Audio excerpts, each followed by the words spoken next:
একদম শান্তি সে ভোট হচ্ছে না, কোনো গন্ডগোল নেই, শান্তিতে ভোট হচ্ছে না, কোনো গন্ডগোল নেই।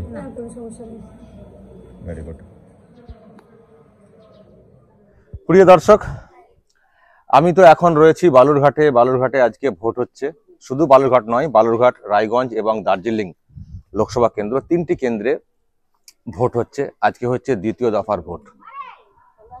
আমি বালুরঘাট যে শহর, তারই পাশে মালঞ্চ বলে একটি জায়গা রয়েছে, সেই মালঞ্চ হাই স্কুলে এসছি। এখানেও 2টো বুথ রয়েছে, এখানে ভোট হচ্ছে। দেখতে পাচ্ছেন কতটা শান্তিপূর্ণভাবে ভোট চলছে। কোনো গন্ডগোল নেই, কোনো সমস্যা নেই, কিছুই নেই। শুধু এটা নয়, আমি দর্শক আজকে খবর নিচ্ছিলাম সকাল থেকেই যে কোথায় কি ঘটছে। আপনারা হয়তো কিছু কিছু ভিডিও দেখছেন মানে টেলিভিশন মিডিয়াতে, যে স্লোগান দেওয়া হয়েছে, গো ব্যাক স্লোগান বলা হয়েছে, বা ওই কিছু ধাক্কাধাক্কি বা এরকম কিছু শুনছেন হয়তো। কিন্তু বাংলার ভোটে কি আমরা এটা শুনে কি থাকি? না, বাংলার ভোট মানে বোমা পড়বে, গুলি চলবে, রক্ত ঝরবে, আমরা কি দেখে অভ্যস্ত? বাংলার ভোটে স্লোগান, গো ব্যাক স্লোগান, বা ওই বুথ এজেন্টকে একটু বের করে দেওয়া, বা একটা দুটো ইভিএম খারাপ, আমরা কি এটা শুনি? আমরা শুনি বাংলার ভোট মানেই বম পড়বে, গুলি চলবে, রক্ত ঝরবে, মেরে বের করে দেওয়া হবে, এই সব শুনি। কিন্তু আজকে দেখবেন দর্শক, সকাল থেকে মিডিয়াতে কিন্তু সেই ধরনের খবর আপনারা, মানে বোমাগুলির তো খবর নেই এখনো পর্যন্ত বলবো আমি, কিন্তু একবার নিশ্চিত করে বলতে পারছি না, কারণ এখন অনেকটা সময় বাকি, জাস্ট সকাল হয়েছে। এখনো পর্যন্ত কিন্তু সেই ধরনের অ্যালিগেশন, গন্ডগোলের খবর কিন্তু পাইনি। ডক্টর সুকান্ত মজুমদার একটি জায়গাতে গিয়েছিলেন, সেখানে একটা ঘটনা ঘটেছিল। ঘটনা বলতে তাদের এক মহিলাকে খুব বাজে কথা বলা হয়েছিল, কটূক্তি করা হয়েছিল ইত্যাদি। তিনি গিয়েছিলেন এবং মারধরেরও কিছু অভিযোগ আছে। একটা গন্ডগোলের খবর ওখান থেকে এসছে। কিন্তু ওভারঅল যদি আমি বলি, ওভারঅল কিন্তু আমি জানি না এতটা শান্তিপূর্ণ, আমি খুব শান্তিপূর্ণ হয়তো বলবো না, সেটা বলতে পারিও না এই বাংলাতে, কিন্তু এতটা শান্তিপূর্ণ অন্তত সকালের দিক থেকে এইরকম ভোট আপনারা কবে শুনেছেন, কবে দেখেছেন, একটু মনে করে দেখুন তো। ফলে দর্শক, যেটা এক কথাই বলার, যে এখনো পর্যন্ত ভোট কিন্তু আমি তুলনায় বলছি, হয়তো বলবেন যে অনেক আগে আরো ভালো হতো, কিন্তু না, রিসেন্ট যেগুলো আমরা দেখে আসছি সেই তুলনায় কিন্তু ভোট ভালো হচ্ছে। এটা একটা পজিটিভ দিক, এবং এটা আমার কোথাও মনে হয়েছে যে এটা মানুষের কাছে বলাও দরকার। সবসময় কিছু ছবি দিয়ে সেন্সেশন ক্রিয়েট করে অশান্তি হচ্ছে করলে কি হয় জানেন তো, সাধারণ মানুষ ভয় পেয়ে যান, তারা বুথমুখী হতে চান না, এবং সেখানে শাসকের লাভও হয়ে যায়। তো যেটা সত্যি সেটা দেখছেন আপনারা বিভিন্ন মিডিয়া, ওই দুটো একটা বিক্ষিপ্ত ঘটনা ছাড়া ভোটে গন্ডগোল বলে যেটুকু আমরা জানি বুঝি, সেরকম কিন্তু হচ্ছে না। এটা কিন্তু একটা খুব ভালো লক্ষণ। এবার আপনাদেরকে বলবো যে কেন এরকম হচ্ছে পরিস্থিতি। দর্শক, এটা ভালো করে লক্ষ্য করবেন যে দিদিমণি কিন্তু প্রচুর চিৎকার করছেন, রুখে দাঁড়াও, রুখে দাঁড়াও, রুখে দাঁড়াও। সেন্ট্রাল বাহিনীর বিরুদ্ধে খেপিয়ে তোলার চেষ্টা করছেন, অনেক চেষ্টা করেছেন। কিন্তু ভালো করে দেখুন দর্শক, দিদি হয়তো চিৎকার করছেন একটা কিছু গন্ডগোল হয়ে যাক, একটা গুলিগালা চলে যাক, একটা শীতলকুচি হয়ে যাক, কিন্তু তার দলেরই যারা লোকজন, কর্মী, যারা এই ধরনের ঘটনাকে ঘটাতে অভ্যস্ত, তারা কিন্তু এগোচ্ছেন না। কেন এগোচ্ছেন না এটা ভাবতে হবে। এগোচ্ছেন না, আমার কোথাও মনে হচ্ছে যে তারা বুঝতে পেরেছেন যে চাচা আপন প্রাণ বাঁচা। যদি আমি এগোতে যাই, যদি আমি গন্ডগোলের মধ্যে পড়ে যাই, দিদি হয়তো চিৎকার করছেন চলো আমি পাশে আছি, কিন্তু দিদি পারবেন না সামলাতে পারেননি নন্দীগ্রামের ঘটনাতে, সামলাতে পারেননি বীরভূমের ঘটনাতে, সামলাতে পারেননি অন্য কেসে শাহজাহানকে বাঁচানোর ক্ষেত্রে। সুতরাং দিদি চিৎকার করবেন একটা কিছু হয়ে যাক, দুটো লাশ পড়ে যাক, আমার পলিটিক্যাল ফায়দা হবে, কিন্তু তারপর কি হবে?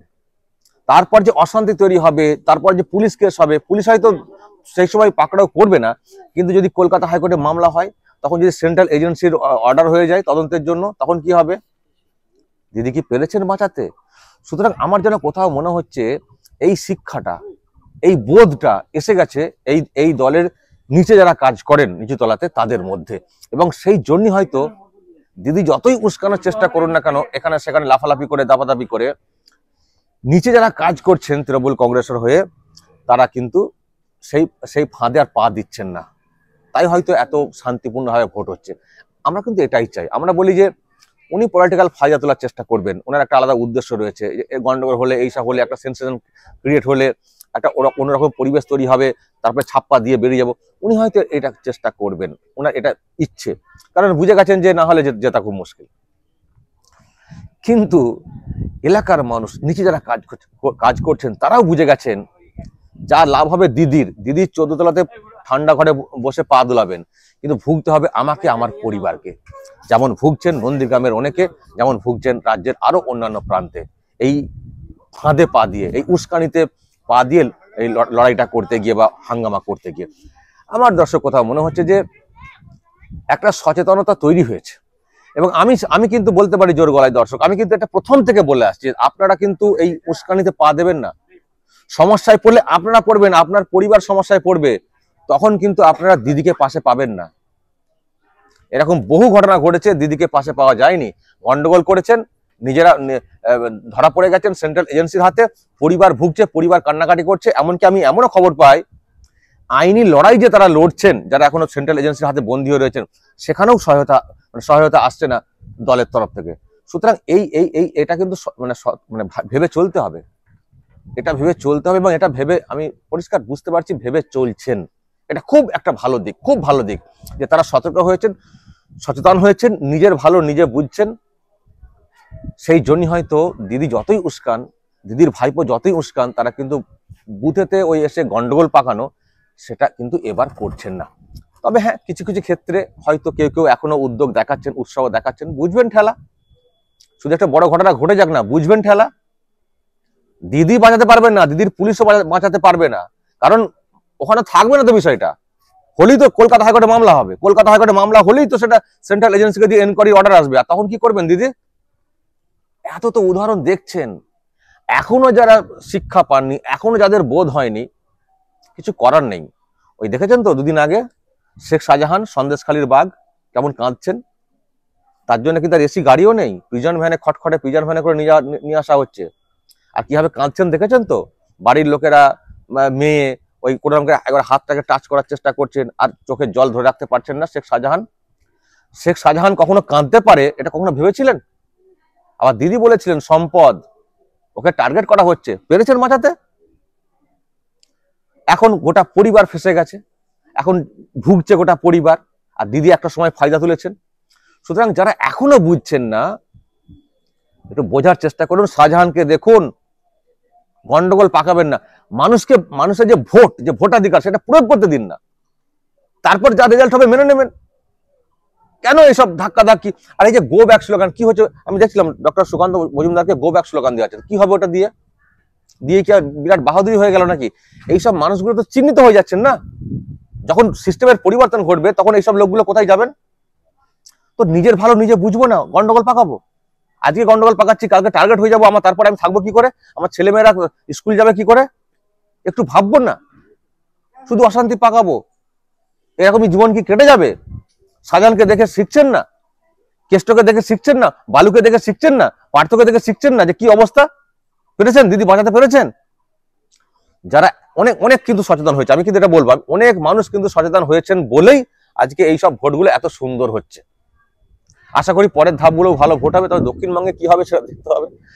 তবে দক্ষিণবঙ্গের জন্যও বলবো, আমারও দক্ষিণবঙ্গে বাড়ি, সতর্ক হন, সচেতন হন, মানুষকে তার ভোটাধিকারটা প্রয়োগ করতে দিন, অশান্তি পাকাবেন না, মানুষের রায়টা মেনে নিয়ে চলতে হবে।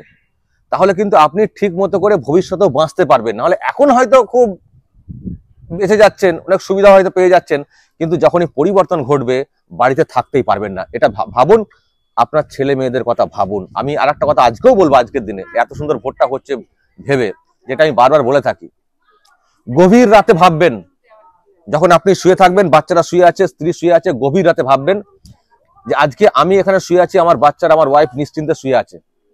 যেদিন আমি ঘর ছাড়া হয়ে যাব, যেদিন আমার কিছু ঘটে যাবে, তখন কি যেভাবে আজকে নিশ্চিন্তে বিছানাতে শুয়ে আছে আমার বাচ্চারা, আমার ওয়াইফ, থাকতে পারবে তো? যখন সবাই গভীর ঘুমে থাকবে বাচ্চা এবং স্ত্রী, আপনি যখন যদি কখনো জেগে থাকেন একবার তাদেরকে দিকে তাকাবেন, তাদের দিকে তাকাবেন আর ভাববেন আজকে আমি আছি, ওরা নিশ্চিন্তে ঘুমাচ্ছে। যদি আমি আজকে না থাকি, যদি আমার কোনো সমস্যা হয়ে যায়, যদি আমি জেলবন্দি হয়ে যাই, যদি আমার কোনো বড় ক্ষতি হয়ে যায়, তখন কি এইভাবে নিশ্চিন্তে ঘুমাতে পারবে? আমি না থাকলে তখন কি হবে এই বিছানার পরিস্থিতি? ডিপলি ভাববেন, ডিপলি ভাববেন, তাহলে দেখবেন আপনার মধ্যেও বিবেক জাগ্রত হবে, আপনার মধ্যেও বিবেক জাগ্রত হবে। আপনিও চাইবেন যে না, কোনো অশান্তির মধ্যে আমরা যাব না। আর যখন এই রকম বিবেক সবার জাগ্রত হয়ে যাবে, তখন আমাদের এই বাংলা একটা দারুণ বাংলাতে রূপান্তরিত হবে। দর্শক যা দেখছেন শুনছেন এখনো পর্যন্ত খুব পিসফুল, যদিও সময় অনেক বাকি রয়েছে, কিন্তু আমরা চাই এইভাবেই কাটুক। আর সতর্ক হন, যারা ভাবছেন একটু বেলা গড়ালে কিছু একটা ঘটাবো, সতর্ক হন, আপনি ঘটাবেন কিন্তু আপনার গোটা পরিবার ভুগবে আগামী দিনে। দর্শক যা বলার বলবেন কমেন্ট বক্সে, নজর রাখবেন আরামবাগ টিভিতে।